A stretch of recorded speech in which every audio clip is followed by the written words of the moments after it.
Doctor B Jayaraj പ്രതിപക്ഷത്തിന്റെ ബഹിഷ്കരണം അതിലവർ പറയുന്ന കാര്യങ്ങളും പ്രധാനമാണ്. ഇവിടെ ആശമാരുടെ സമരം 2 മാസം പിന്നിട്ടിരിക്കുകയാണ്. സർക്കാർ തിരിഞ്ഞു നോക്കുന്നില്ല എന്ന് മാത്രമല്ല അതിനെ പൂർണ്ണമായിട്ടും അവഗണിച്ച് കളഞ്ഞിരിക്കുകയാണ്.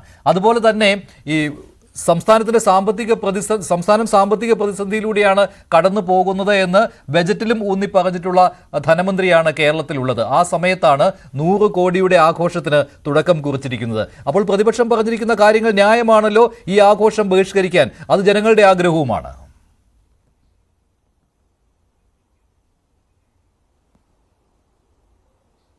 ഇതിനകത്തുള്ളൊരു വിഷയം എന്താണെന്ന് വെച്ച് കഴിഞ്ഞാൽ, നമ്മുടെ ഒരു ക്യാപിറ്റലിസ്റ്റ് എക്കണോമിയിൽ poorer become more poor and richer become more rich എന്നുള്ളൊരു ഫിനോമിനയാണ് ഇന്ത്യ ഒട്ടുള്ള ക്രോണിക് ക്യാപിറ്റലിസ്റ്റ് ആണെങ്കിലും നടന്നുകൊണ്ടിരിക്കുന്നത്.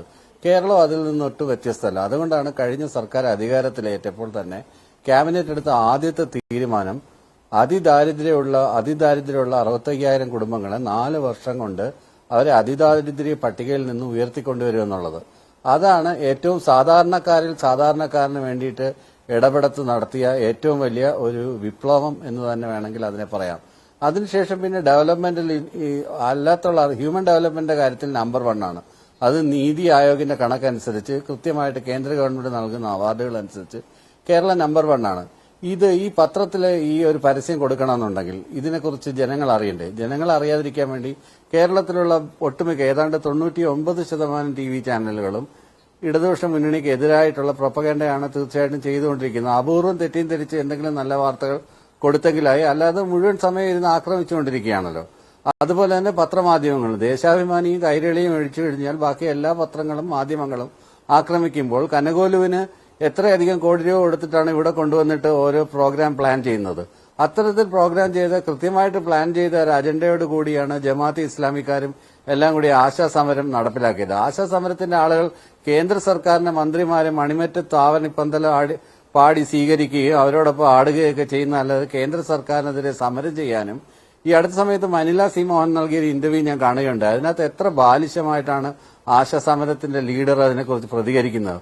കേരള രാഷ്ട്രീയത്തിലെ കേരളത്തിനാണ് അതിന് ഫണ്ട് കൊടുക്കേണ്ടതെന്ന് പറയുന്ന അവരെ കേന്ദ്ര തൊഴിൽ നിയമം മാറ്റാനുള്ള കാര്യമാണ് ഇതിന് പരമപ്രധാനമെന്ന് നമുക്ക് എല്ലാവർക്കും അറിയാമെങ്കിൽ പോലും കേന്ദ്രത്തിനെതിരെ ഒരു അക്ഷരം പോലും മിണ്ടാൻ അവരാരും തയ്യാറല്ല. അതുകൊണ്ടാണ് ഇതൊരു സ്പോൺസേർഡ് സമരമാണ് എന്ന് നമ്മൾ കൃത്യമായിട്ട് വിലയിരുത്തിയിട്ടുള്ളത്. അതുമല്ല, ഒരു തരത്തിലുള്ള കോംപ്രമൈസിന് അവർ തയ്യാറല്ല. അതിനുശേഷം പിന്നീട് കണ്ട വനിതാ CPIമാരുടെ സമരമാണ്.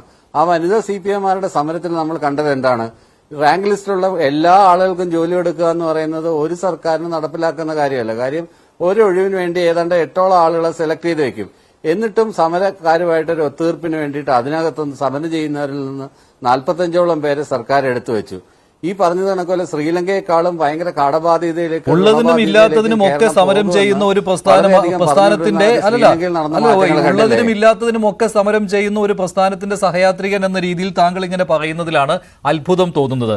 ഇത് പിണറായി സർക്കാർ അധികാരത്തിൽ കയറിയതിനു ശേഷം മാത്രമേ ഈ ജനകീയ സമരങ്ങൾക്ക് നേരെയുള്ള മുഖം തിരിക്കൽ ഉള്ളുവല്ലോ.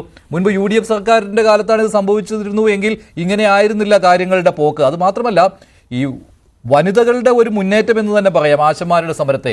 ഇത്രയും ദിവസങ്ങളായിട്ടും 2 മാസമായിട്ടും അവർ പിന്തിരിയാൻ തയ്യാറായിട്ടില്ല എങ്കിൽ അവർക്കൊരു സല്യൂട്ട് തന്നെ കൊടുക്കേണ്ടി വരും. അതിനെയാണ് ആക്ഷേപിച്ചില്ലാതാക്കാൻ നോക്കുന്നത്. പിണറായി സർക്കാർ ഇപ്പോൾ ഈ വലിയ ആഘോഷ മാമാങ്കം നടക്കുന്നത് LDF 3 എന്ന മുന്നൊരുക്കത്തിലാണ്. പക്ഷേ ഈ കണ്ണുനീർ അതിലേക്കുള്ള വഴി അടയ്ക്കും ഡോക്ടർ ബി ജയരാജ്. അത് ഓർക്കണം.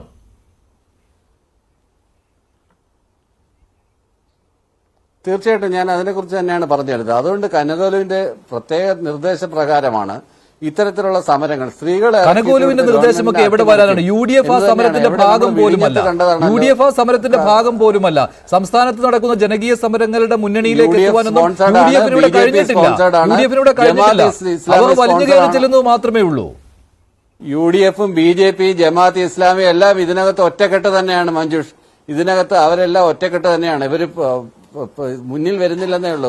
പിന്നിൽ ചരടുവലികൾ നടത്തുന്നതല്ല ഈ കൂട്ടർ തന്നെയാണ്. ആയിക്കോട്ടെ, അങ്ങനെയാണെങ്കിലും എന്താണ് കുഴപ്പം? അല്ലല്ല, ഒരുപാട് പ്രസ്ഥാനങ്ങളുടെ പിന്തുണയുണ്ടെങ്കിൽ ആ ജനകീയ സമരത്തിന് അത്രമാത്രം പ്രാധാന്യമുള്ളതാണ്. ഒരുപാട് പാർട്ടികളുടെയും സംഘടനകളുടെയും പിന്തുണയുണ്ടെങ്കിൽ അതിന് അത്രമാത്രം പ്രാധാന്യം കൊടുക്കണം. അതൊരു വനിതാ മൂവ്മെന്റായി തന്നെ വരികയാണ്. ആ സമയത്ത് അവരുടെ കണ്ണീർ വീണ് കിടക്കുന്ന സമയത്താണ് ഈ 100 കോടി മുടക്കിയുള്ള ആഘോഷം നടക്കുന്നത്.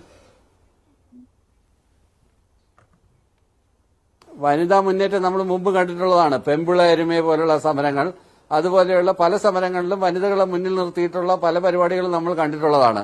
അതിനകത്ത് ജെന്യുവൻ ആയിട്ടുള്ള സമരങ്ങളും ഇതുപോലെയുള്ള ഫേക്ക് സമരങ്ങളുണ്ട്. ഈ ഫേക്ക് സമരങ്ങളെയൊക്കെ ജനകീയ സമരങ്ങളായിട്ട് ഉയർത്തി കാണിക്കുമ്പോൾ ഇവരത് ചെയ്യുമ്പോൾ ഈ പറയുന്നത് പോലെ അതിന് ഒരു ജാക്കറ്റ് പരസ്യം, ഒരു എല്ലാ ദേശീയ വസ്ത്രങ്ങൾ കൊടുക്കുന്നതിന് എത്ര രൂപ ചെലവാകും? അല്ലെങ്കിൽ